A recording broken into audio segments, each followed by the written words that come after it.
Mark Zuckerberg there in Congress. And this comes on a day that the web giant began notifying up to 87 million users that their personal information may have been leaked out. Well, for more, we're joined in the studio by our reporter, Asher Westrop Evans. But first, let's go to Washington and speak with Charles Duin, a senior fellow and associate director of tech and innovation policy at the R Street Institute. And Charles, let me ask you, do you think Mark Zuckerberg is going to be able to make a convincing case to Congress defending the corporate culture of Facebook?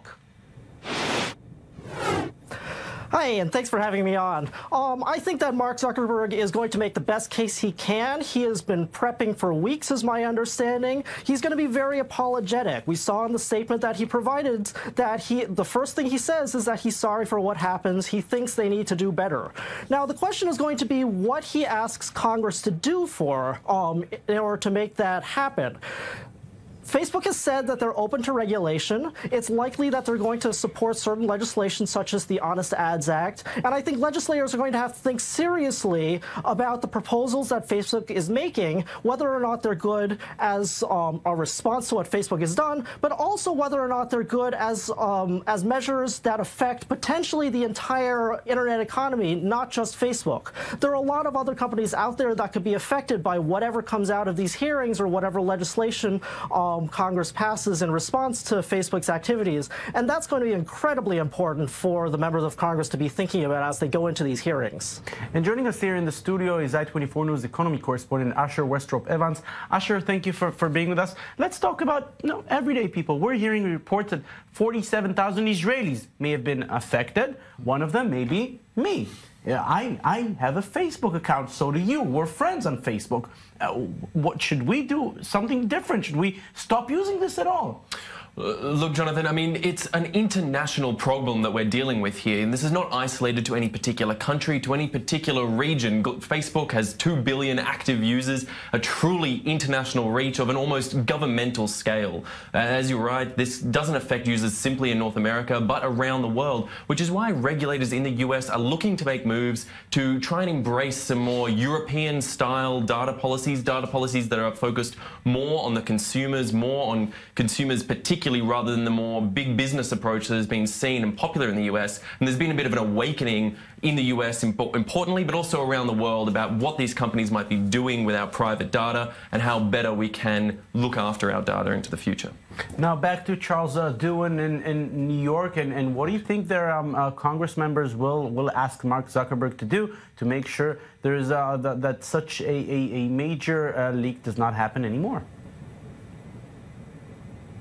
Yeah, I think it's going to be a really interesting watch to find out what Congress asks Facebook to do and what Congress says it intends to do. There are a lot of things that Facebook can do on its own right now without any sort of congressional intervention. Facebook can start doing better audits of the data that they send out to third-party data brokers and also to app developers. Facebook could institute technological controls on the data that they send out. Facebook could provide more transparency. A number of members of Congress have called for Facebook to just provide more information to users about what's happening to their data. What sorts of things can users do to prevent their data from going out? So there are a lot of things that Facebook can do just on its own.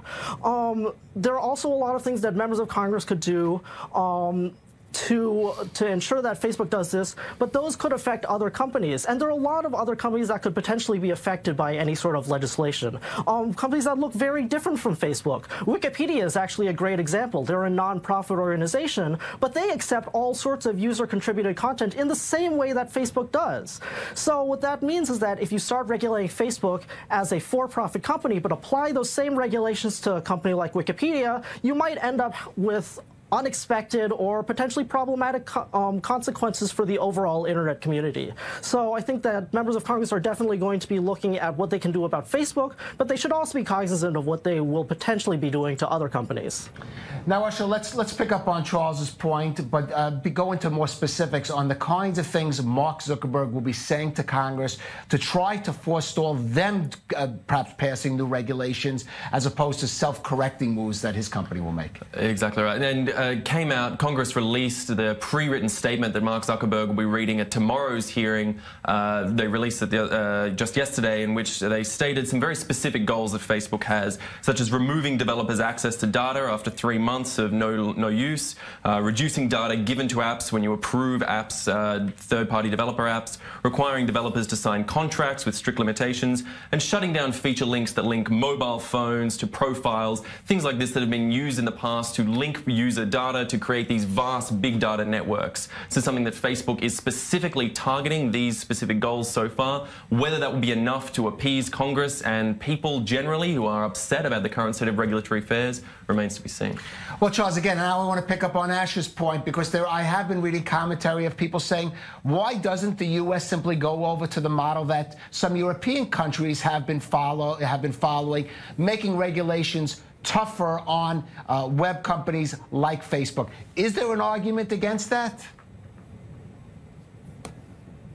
I think that there's a lot of interest in going to a European-style privacy regime.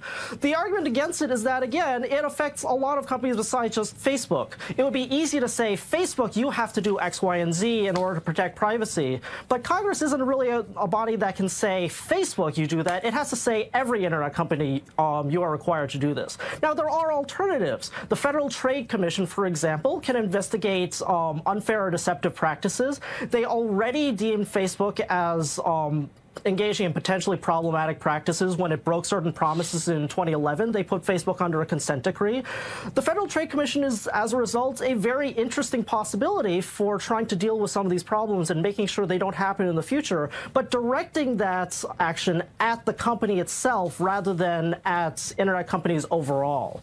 So I think that there will be some interest in looking at what the different federal agencies can do and possibly what sort of additional powers ought to be given to those agencies so they can do that job more effectively. There's a good argument that the Federal Trade Commission would like to take more action, but is prevented from doing so by various rules and regulations that Congress has imposed on it. And there may be ways to try to improve the situation at the agency. Okay. So I think that there are definitely interesting possibilities there.